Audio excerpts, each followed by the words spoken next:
Very often, we hear the expression, "Truth speaks through the mouth of a baby." But not everyone understands the depth of this saying. Many don't even think about it. People, being in a constant state of sleep, mired in their own problems, forget about children. But if you start to observe them and listen, you can find much truth in their words and actions. In childhood, consciousness is not yet clouded, and children can see the aura and thoughts of other people. During this period of life, the essence of a person is manifested. Notice that children have no boundaries, settings, or fears. All of this is ingrained in them by societal programming. I want to tell you about one amazing child. He is 8 years old. His mother lives in an eco-settlement. When he became acquainted with the spiritual school, he had a severe mental illness, conditioned by heavy karma. He didn't speak, poorly absorbed what was said to him, and had constant mood swings. All of this indicated his troubled psyche. Over time, his condition stabilized.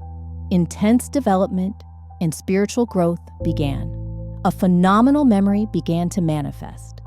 No one noticed how he learned the alphabet, learned to read and write. He also quickly mastered basic math. All of this happened in 1 month. Then we began to observe his phenomenal abilities.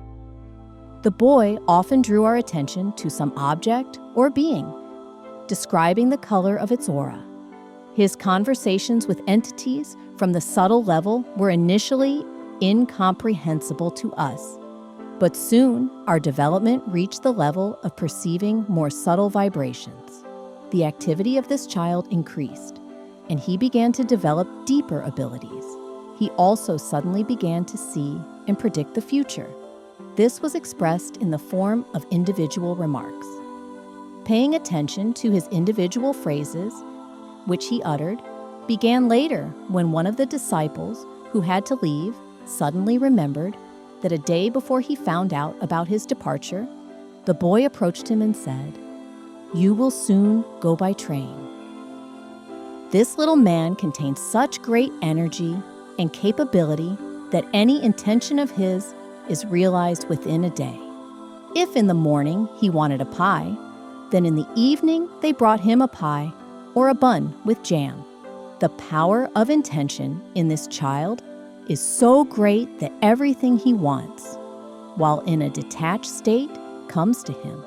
His behavior and manifestations are based on a substantial perception of the world. He says whatever comes to mind first, does what his body wants, and is happy with it. Children, being impersonal, perceive this world naturally and express their attitude through forms of what they have already learned. Our amazing 8-year-old child has found a very unusual way to give energy to a person he likes at the moment through emotion. He quietly approaches, extends his little fist clenched, and says, "Here's an apple for you," or "Here's a candy for you." He also hands out pears and cherries. In fact, there is nothing material in his little fist, but positive energy is invested there. And if you, casting aside all prejudices and settings, play along with him and take this apple or pear, you can feel the energy-filled, awe-inspiring synergy. He also has his way of communicating with spirits.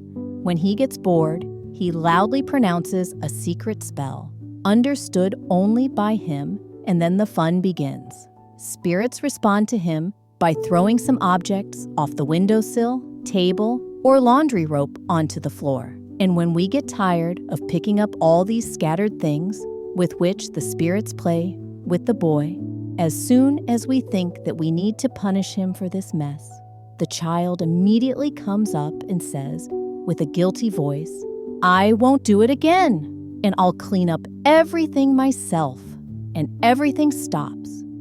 On a subtle level, teachers and the master constantly work with the child. And on the physical level, his upbringing is based on discipline, love for God, and the desire to understand himself, work out karma, and come to enlightenment. There is much more to say about the phenomenal abilities that this child possesses, but the most important things he achieved at the age of 8 are the ability not to indulge in his weaknesses, to be detached from his body, not to attach himself to people and things, not to get offended, and to accept the whole world as a divine manifestation, which often lacks in adults. Be observant, track the manifestations of your children, because they are unique in their own way, and there is much to learn from them.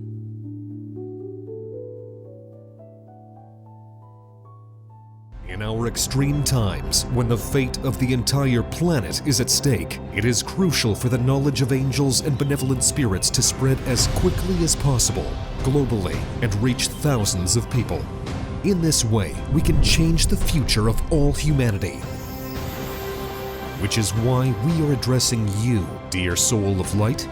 Spread the knowledge about our wise books and films. Share links to videos or cartoons. All of this is available and free.